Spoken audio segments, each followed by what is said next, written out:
What's going on, guys? Welcome back to the channel. I hope everybody's doing well today. Today, I will be reacting to why invading the UK is nearly impossible. Now, considering that plenty of countries have tried to conquer the UK, they were all unsuccessful. So I'm curious to learn today, what could the possible outcome be when trying to invade the UK? A country surrounded by water, rich with resources, and packed with history. Who wouldn't want to own a piece of it? The Romans did it. The Normans pulled it off. But in modern times, not a chance. Plenty have tried, all have failed. And not just because they weren't good enough, because invading the UK is nearly impossible. The Spanish thought they could sail right in, only to get shredded by British cannons and the weather. Napoleon looked across the channel, thought about it, and basically said, yeah, I'll pass. Hitler actually put together a full invasion plan, named Operation Sea Lion. But even the German high command knew it was a long shot at best and national suicide at worst. Ooh. So why is it so hard? What makes this... Okay, that's threatening. That is threatening right there. Here we go. Let's try to invade the UK. I mean, that's like suicide. I mean, I'll sit there and be like, well, who we going up against? What you mean it's like suicide? Oh, my goodness, man. I'm telling y'all. It's not about the numbers. It's about the experience. It's about the training. You don't need all the numbers like how we got over here in the US. We don't need all these people, man. We just need better trained people. Sea Lion. But even the German high command knew it was a long shot at best and national suicide at worst. So why is it so hard? What makes this little island one of the toughest places on Earth to invade? Well, let's break it down. First up, the biggest and most obvious reason. The UK is a damn island. This might seem basic, but it changes everything. If you want to invade a country like France or Germany, you just roll your tanks over the border and boom, you're in. That's how the Germans did it in World War II. But the UK? Nope. No land borders, no highways to blitzkrieg through. If you want to get an army into Britain, you need to sail across water, and that's where the problems begin. The English Channel isn't just a tiny river you can hop across. It's 21 miles of open water at its narrowest point. And while that sounds short, barely a marathon, it might as well be 1,000 miles when you're trying to move hundreds of thousands of troops, tanks, artillery, and supplies. And here's the kicker. It's been this way forever. Britain has been using the channel as a natural defense barrier since before recorded history. Even in ancient times, Julius Caesar and the Romans had to plan for years just to pull off an invasion. And he had to do it twice, because the first time didn't go too well. Now add in the weather. If you've ever been to Britain, you know that the weather here is actively trying to ruin your day. Don't ask me why. I just woke up in a That is horrible. steaming mood, yeah? I love it though. In a shithole. It's a fucking shithole. I hate the fucking place. I fucking hate it. It's completely unpredictable, with rain, storms, and wind that can turn the sea into a churning nightmare. The Spanish Armada found this out the hard way in 1588. They had 130 ships, thousands of men, and a plan to take England. But when they got to the Channel, storms and rough seas obliterated them. The British barely had to lift a finger. Nature did most of the work. See that now? Oh man. Now that's just embarrassing, man. That's just embarrassing. You should just turned around and went back home. You ain't even get to go to battle with them. You ain't even get to them yet. You didn't even make it. We got took out by Mother Nature. That was just a sign right there. Oh, all right. As soon as I would have seen them dark clouds, I'd be like, oh, I mean, are you sure you want to keep going? Let's turn this around. We could try to conquer the UK another day. You ain't even make it to the island.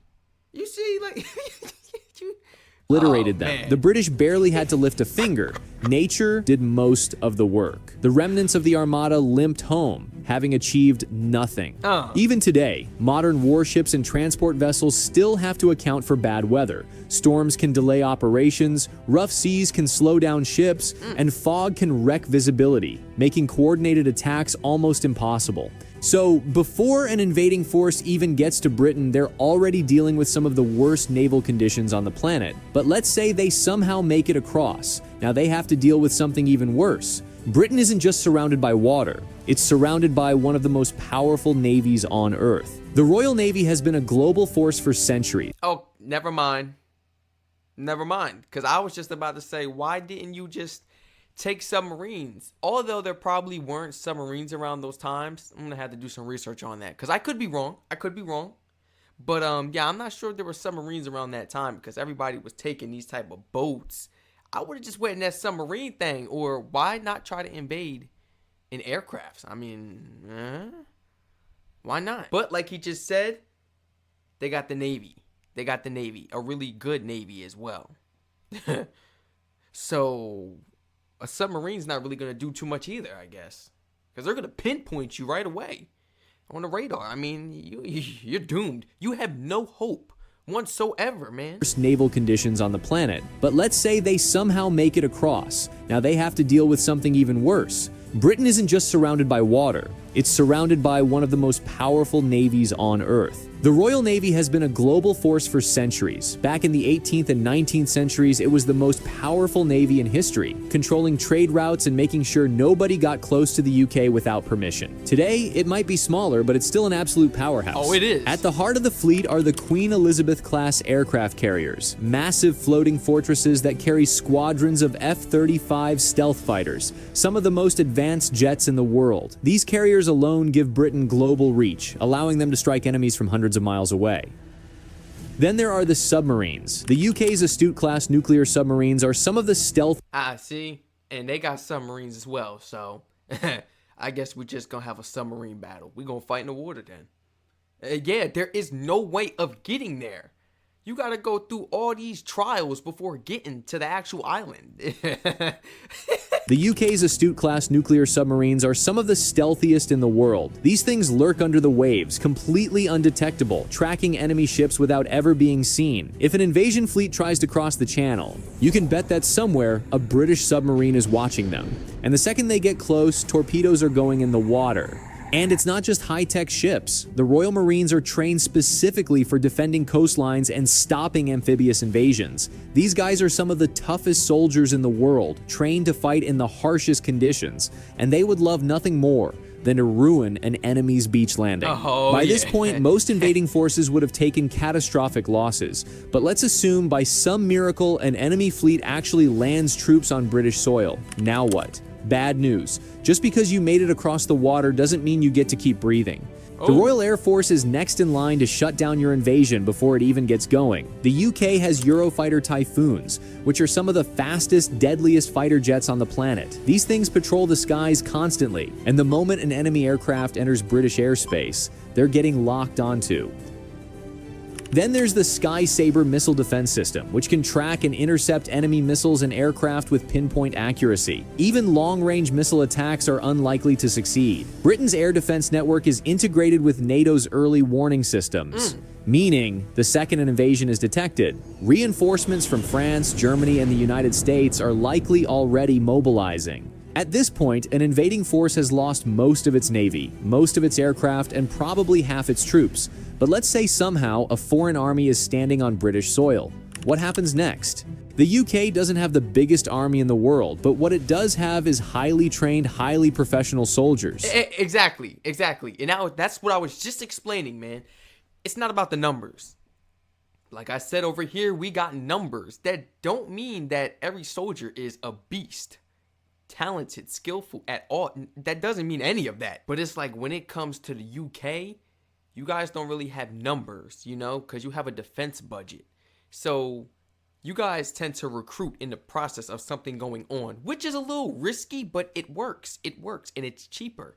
It's cheaper until that moment comes where you actually have to do some recruiting to go to battle. Okay, but since there's not a lot of soldiers, that doesn't mean that their military is weak. Each and every single one of them could have years of experience with, you don't know, police force, Secret Service, SWAT, you don't know.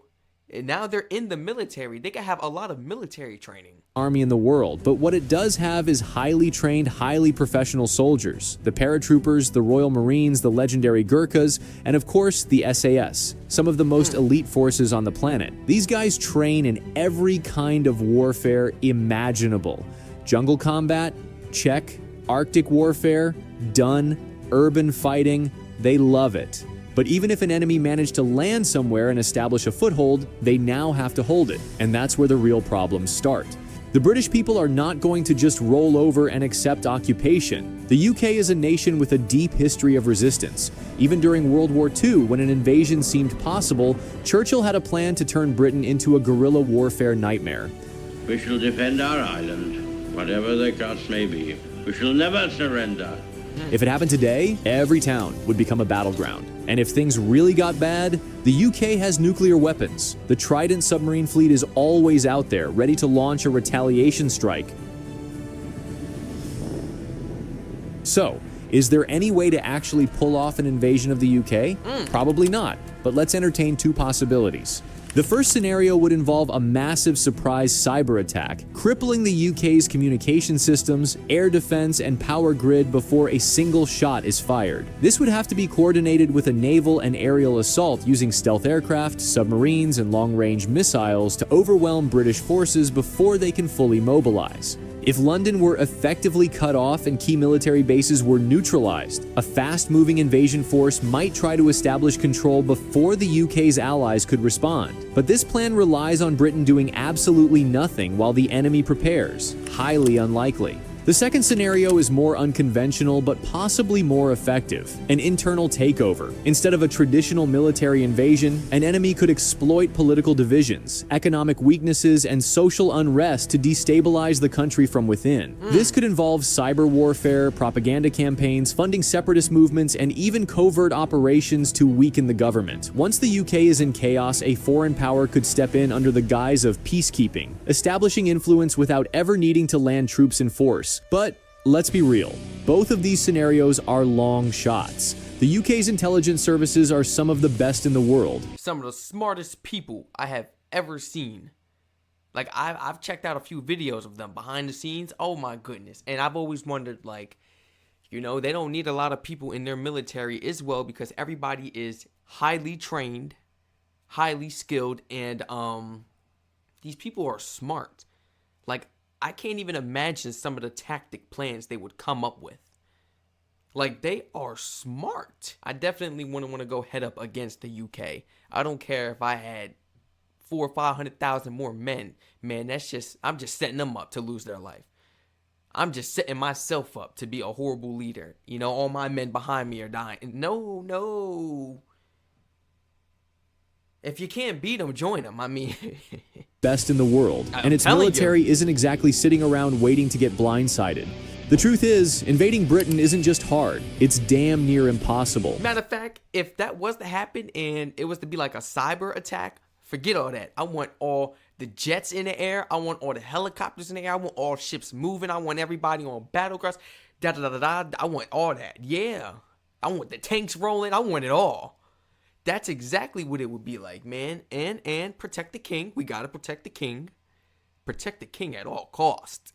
Nobody's coming in this country, man.